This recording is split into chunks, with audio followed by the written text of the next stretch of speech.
Why, hello there. Thank you for clicking. My name is Stephanie, and I'm a recovered alcoholic. I call myself recovered because it's been 4.5 years since I've had a taste of alcohol, and my obsession for the drink has been lifted through the miracle of the 12 steps of Alcoholics Anonymous. I did use another book called This Naked Mind by an amazing author named Annie Grace. This is that book, and I truly recommend it for anyone who's trying to truly stop drinking.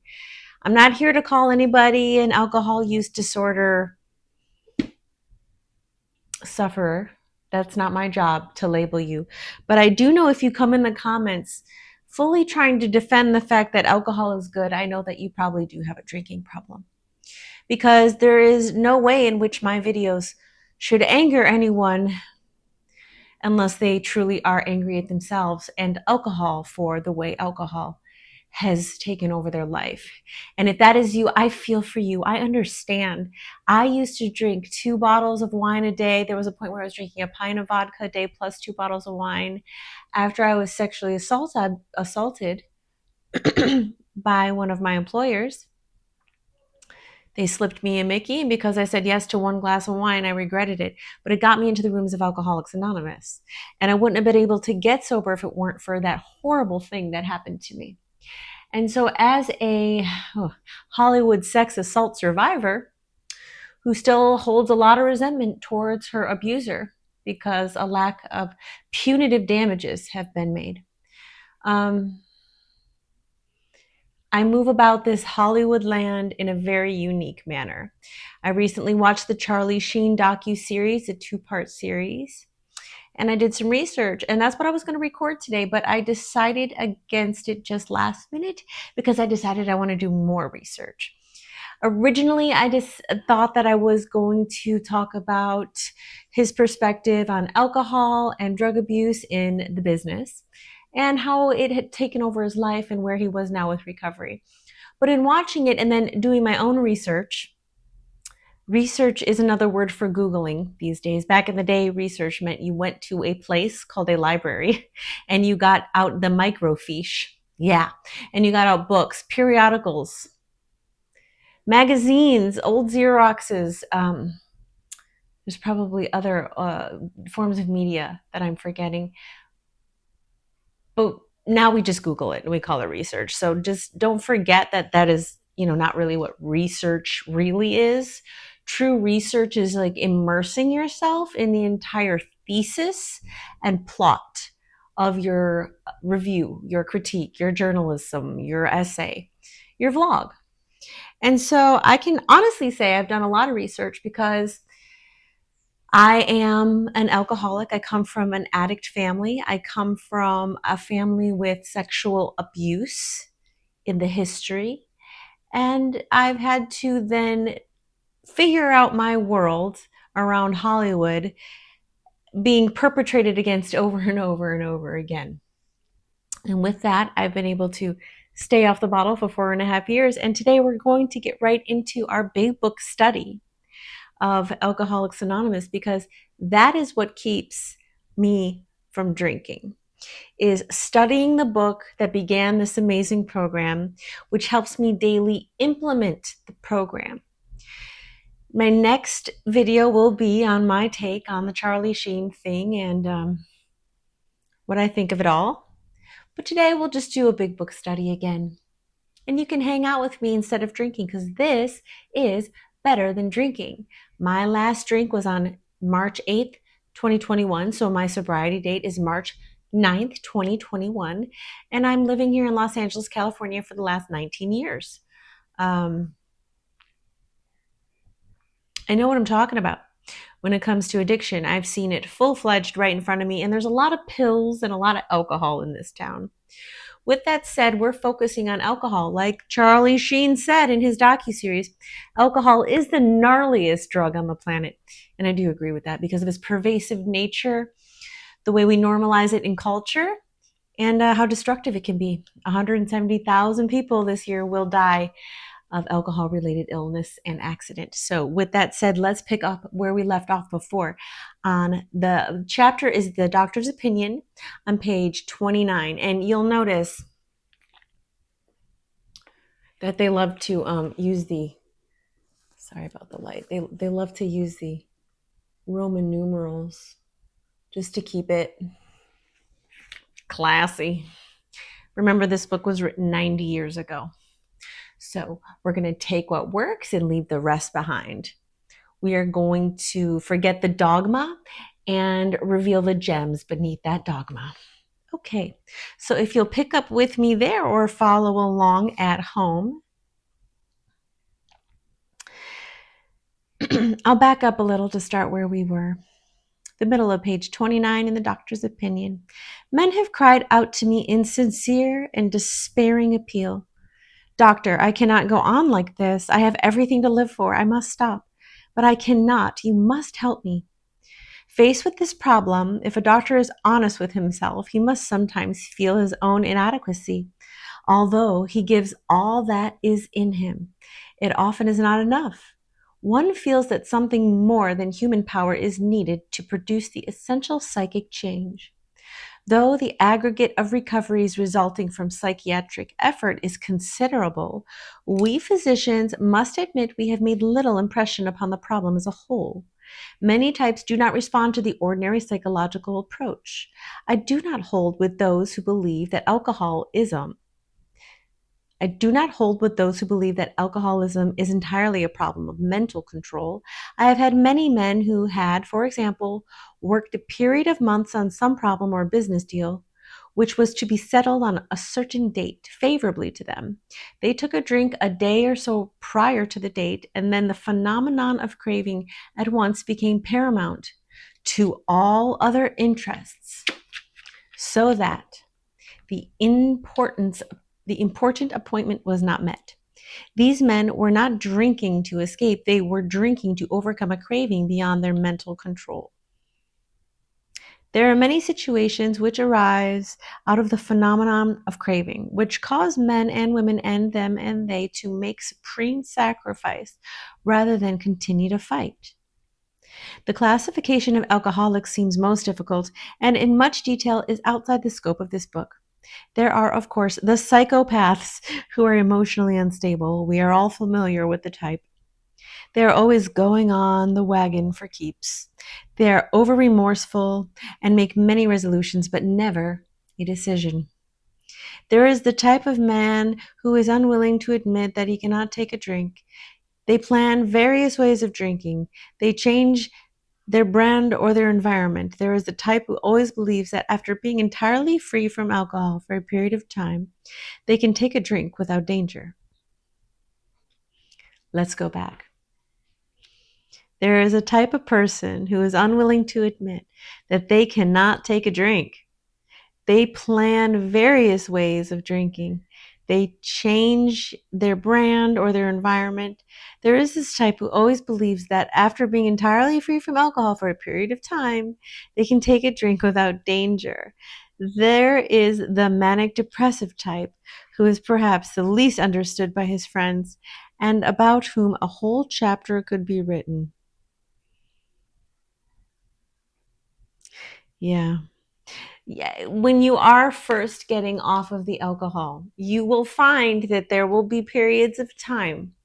This is what happened to me and lots of my friends. You will have your stretch of alcohol free, and you will come to find yourself wanting to reward yourself with that, for that accomplishment, with an actual drink. Because at this stage, if you are here hanging with me trying to stay off the bottle, like I so desperately had to do to save my own life 4.5 years ago, you know that one drink is never enough.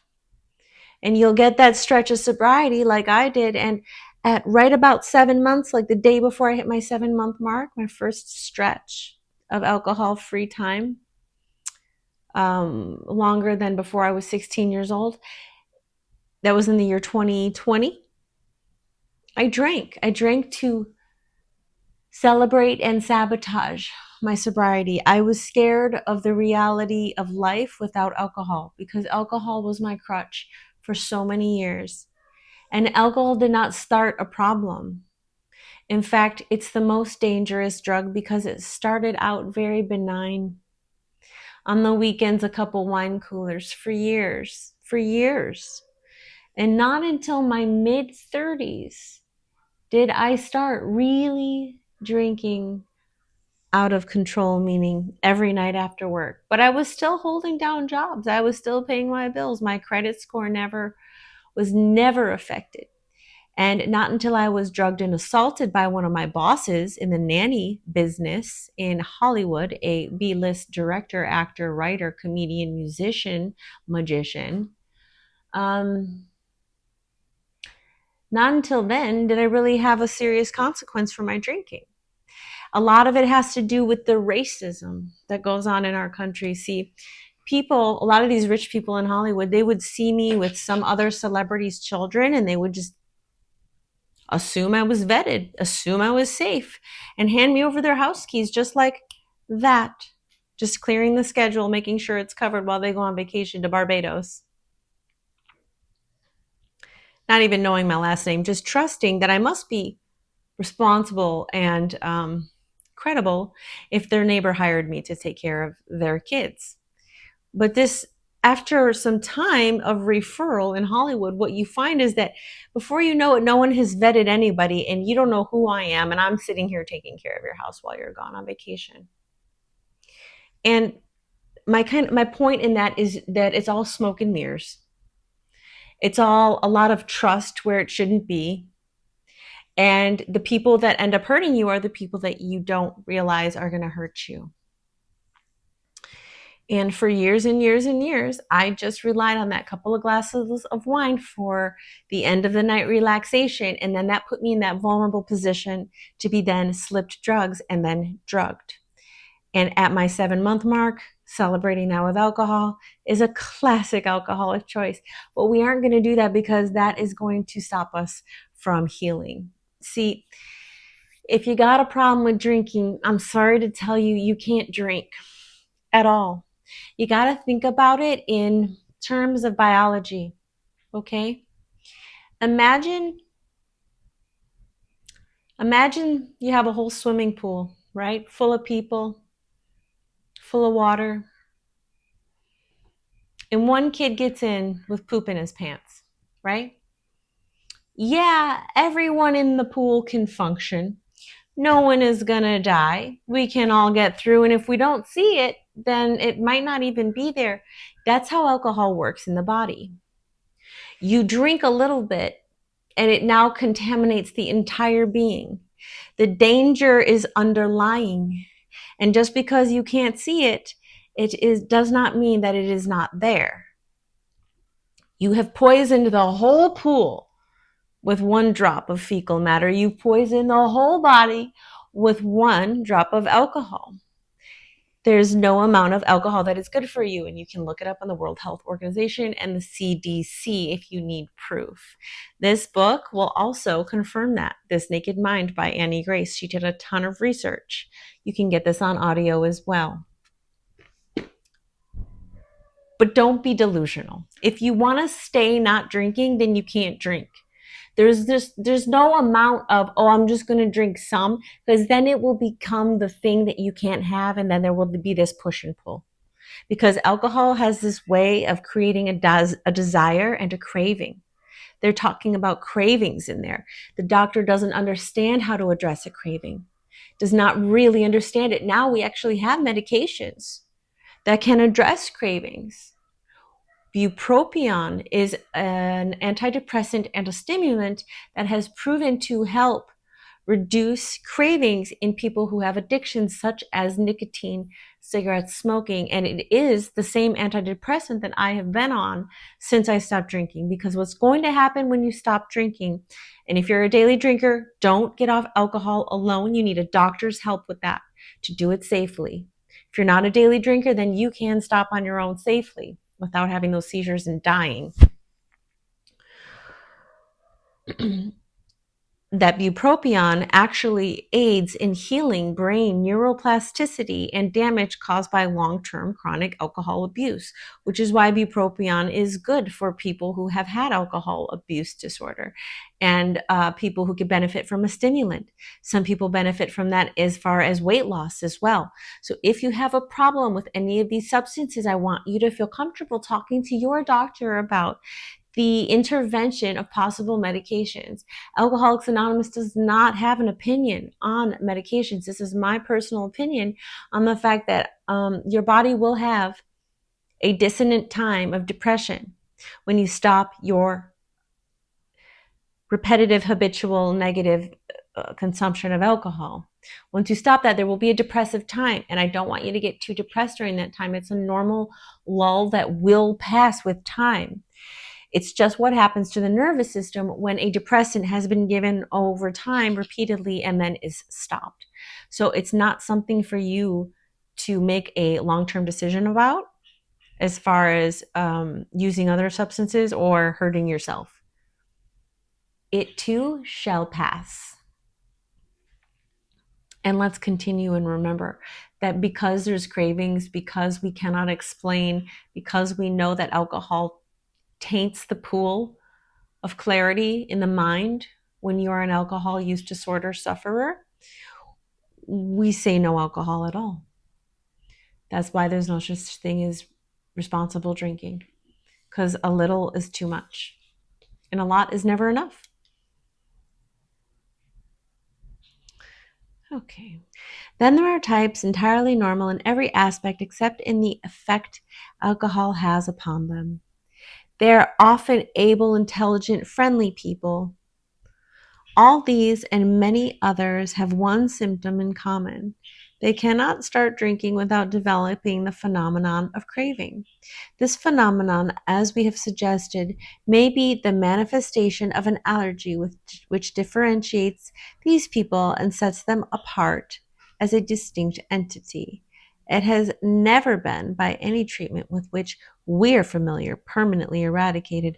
The only relief we have to suggest is entire abstinence. I continually spout on about my alcohol abstinence awareness campaign. If I had money and time to do it, I would travel the country and I would talk about this with children and families. And I would pass out stickers, AAA, Alcohol Abstinence Awareness.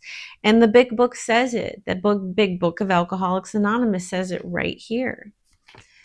They only believe that abstinence is the key. This immediately precipitates us into a seething cauldron of debate. Much has been written pro and con, but among physicians, the general opinion seems to be that most chronic alcoholics are doomed.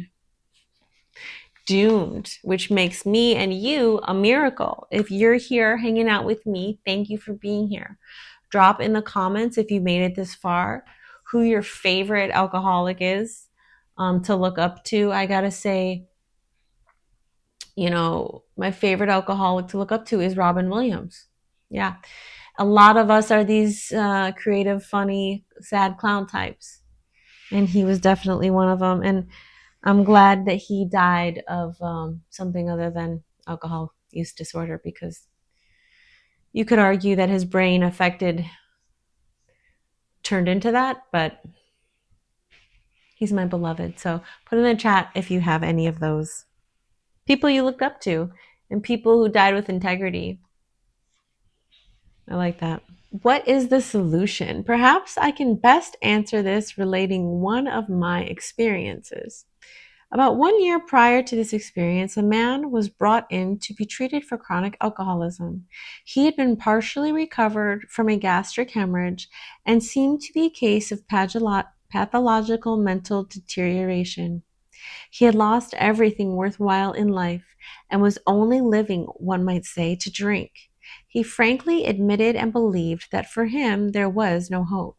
Following the elimination of alcohol, there was found to be no permanent brain injury. He accepted the plan outlined in this book. 1 year later, he called to see me, and I experienced a very strange sensation. I knew the man by name and partly recognized his features, but there all resemblance ended. From a trembling, despairing, nervous wreck had emerged a man brimming over with self-reliance and contentment. I talked with him for some time, but was not able to bring myself to feel that I had known him before. To me, he was a stranger, and so he left me. A long time has passed with no return to alcohol. When I need a mental uplift, I often think of another case brought in by a physician prominent in New York. The patient had made his own diagnosis and, deciding his situation hopeless, had hidden in a deserted barn, determined to die. He was rescued by a searching party and, in desperate condition, brought to me. Following his physical rehabilitation, he had a talk with me in which he frankly stated he thought the treatment a waste of effort, unless I could assure him, which no one ever had, that in the future he would have the willpower to resist the impulse to drink. His alcoholic problem was so complex and his depression so great that we felt his only hope would be through what we then called moral psychology, and we doubted if even that would have any effect. Moral psychology. However, he did become sold on the ideas contained in this book. He has not had a drink for a great many years. I see him now and then, and he is a fine specimen of manhood as one could wish to meet. I earnestly advise every alcoholic to read this book through and through. Perhaps he came off to scoff. He may remain to pray. No. I earnestly advise every alcoholic to read this book through, and though perhaps he came to scoff, he may remain to pray. Ah, yes. Mr. William Silkworth, MD, the doctor, referred in the doctor's opinion. That's who gave that opinion. Mr. Silkworth is very interesting. He's basically surmising 90 years ago that the craving of the alcoholic is too much to overcome on one's own, and so abstinence is the only way. I do believe in abstinence when it comes to drinking. I don't believe in abstinence when it comes to sexual education for teenagers. I think that leads to lies and abortions and babies in dumpsters that don't need to happen. But yeah, we can get into that another day. There's a lot of sexual abuse surrounding alcohol use disorder. And there is a whole chapter on sex there, so we'll get into that later. And we're going to get into chapter 1 now. Bill's story. You still with me? Big Book of Alcoholics Anonymous. If you need a copy, you can write to me and I can find a way to send you one. I have one right here. My email is steddydub@gmail.com. steddydub@gmail.com. Okay, so now we're starting in page 1 and chapter 1, Bill's story. War fever ran high in the New England town to which we new young officers from Plattsburgh were assigned, and we were flattered when the first citizens took us to their homes, making us feel heroic. Here was love, applause, war, moments sublime with intervals hilarious. I was part of life at last, and in the midst of the excitement I discovered liquor. I forgot the strong warnings and the prejudices of my people concerning drink. In time, we sailed for over there. I was very lonely and again turned to alcohol. We landed in England. I visited Winchester Cathedral. Much moved, I wandered outside. My attention was caught by a doggerel on an old tombstone. Here lies a Hampshire grenadier who caught his death drinking cold small beer. A good soldier is never forgot, whether he dieth by musket or by pot. Ominous warning, which I failed to heed. 22 and a veteran of foreign wars, I went home at last. I fancied myself a leader, for had not the men of my battery given me a special token of appreciation? My talent for leadership, I imagined, would place me at the head of vast enterprises which I would manage with the utmost assurance. I took a night law course and obtained employment as investigator for a surety company. The drive for success was on. I'd proved to the world I was important. My work took me about Wall Street, and little by little, I became interested in the market.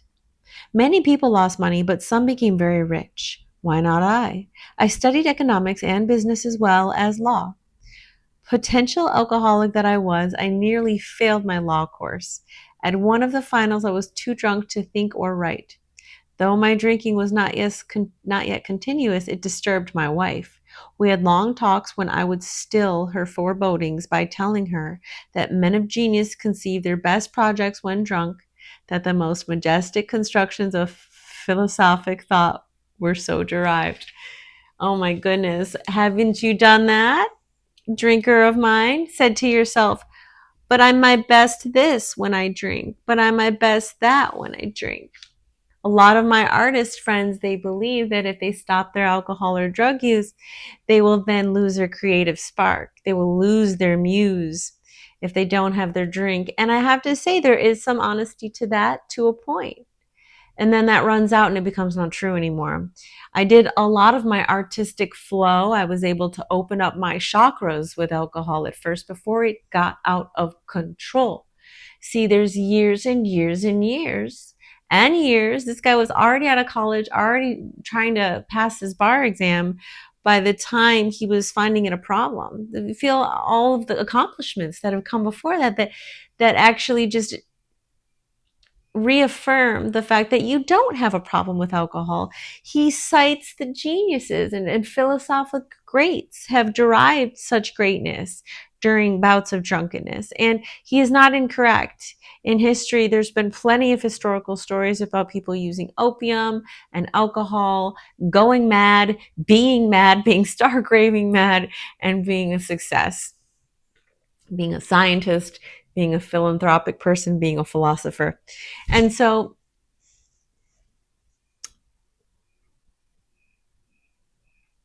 we do that, don't we?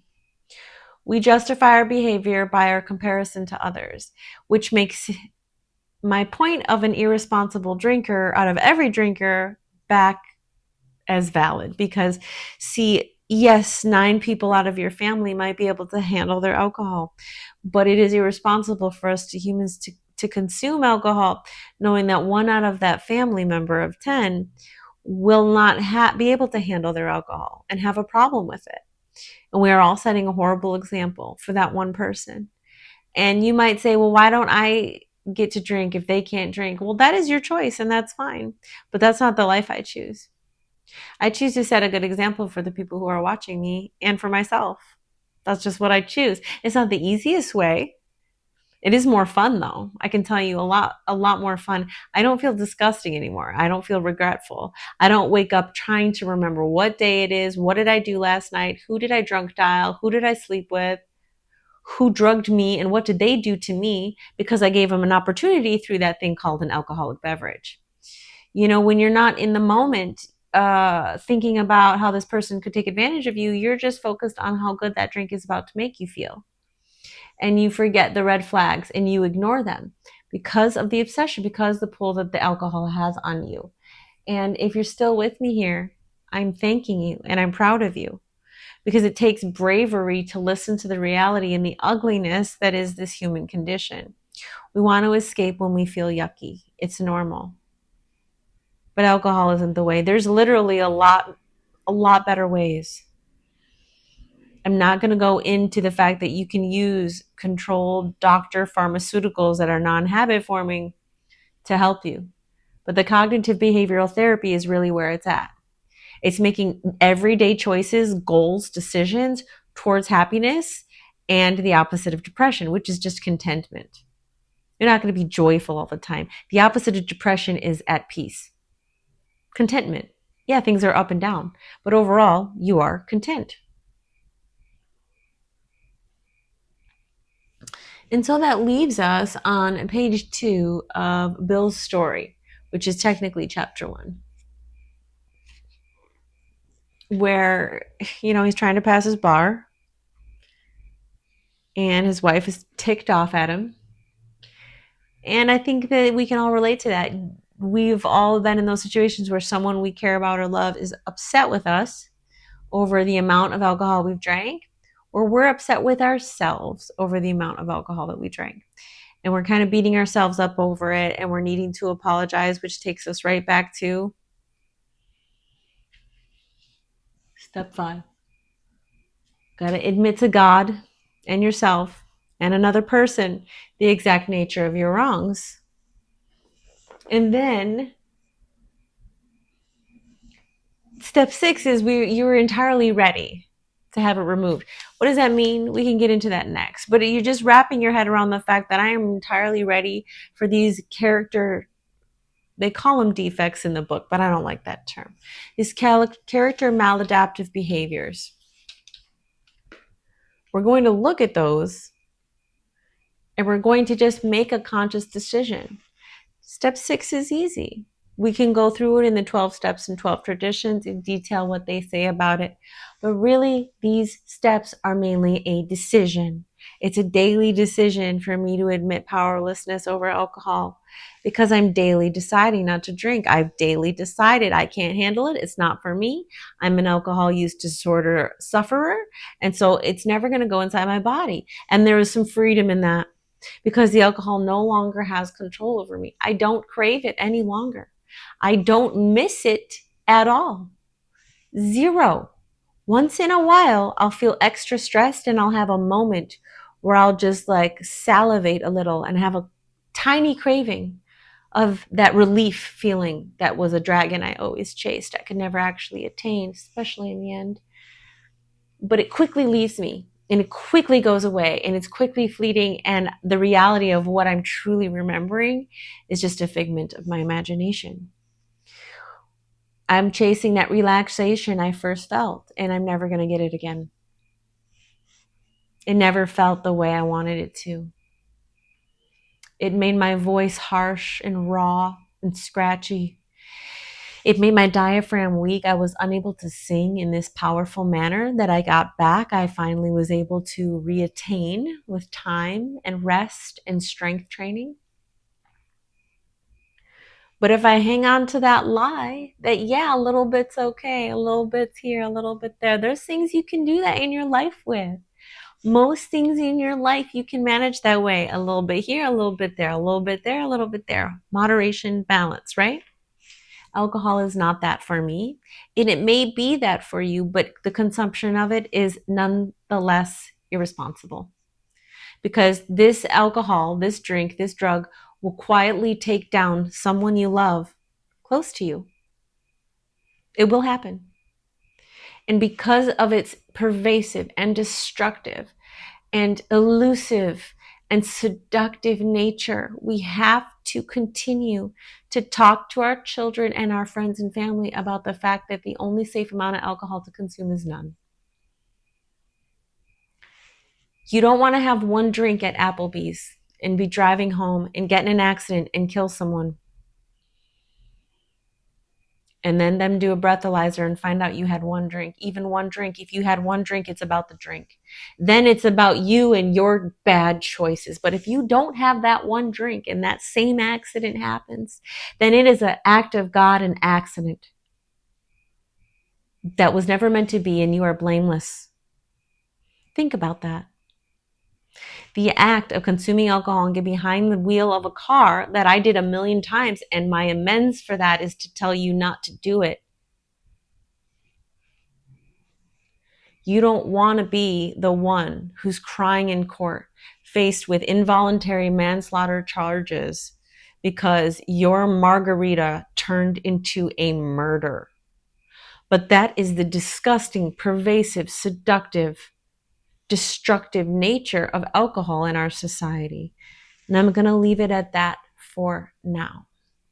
We'll do a little origami break before I close this out. It's important for us to do small things to water our spiritual garden. I like to fold origami paper cranes. Sometimes I'll set an intention and I'll say, I will fold 100 of these. And by the time that happens, my intention will be realized. And what that actually creates is that creates space in my thought process, time, energy, and the universe to manifest a new thought pattern, a new perspective. I do not fold these expecting to come up with the cause of cancer, the cure of cancer. I fold these with a meditative focus of love, growth, and progress. And with that comes the cultivation of your spiritual garden. You will feel at peace when you put intention and love into something that essentially is good. I'm going to make some little beaded decorations with these, and then I am going to donate them. I'm just going to hand them out to people who I think might like them. I'm going to put some beads, some sparkly things. And it's my act of love towards this universe when all I see around me is destruction and toxicity trying to take. This is my love letter to you. I'm proud of you for not drinking today. And if you did drink today, I'm not mad. You have another chance for in this next minute to not make that choice. Be better for the people around you. Be better for yourself. No drinking. Hang tight for that origami. And I'll see you guys next time. Namaste. The legend of the 1,000 paper cranes is a Japanese story which states that the folder of 1,000 paper cranes will be granted their wish, oftentimes relief from an illness or suffering. I first found this legend when I was hoping to become a mother at the age of 35. I really wanted to be a mom, and I ended up adopting. It was one of the best things I've ever done in my entire life. Motherhood came to me as a desire to care about something deeper than I did myself. I didn't have enough self-love to continue my path of healthy living.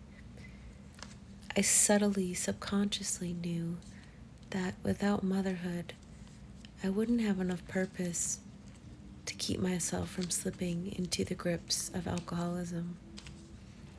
I come from a family of alcoholics, and I knew my own drinking patterns, and I knew I relied upon it too much.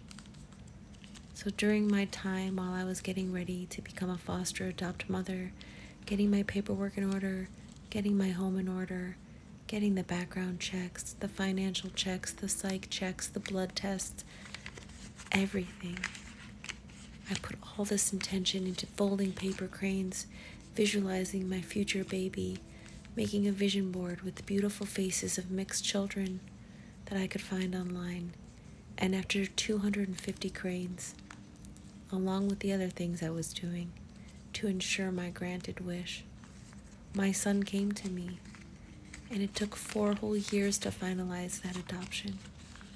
But the promise of the cranes was true, and that crane collection turned into a mobile that still hangs over his bed to this day. 10 years later, almost. I do believe in setting intentions, and I do believe in manifestation and meditations. I urge you to try something this beautiful. It will help you cultivate your spiritual garden. The paper crane lives. Namaste.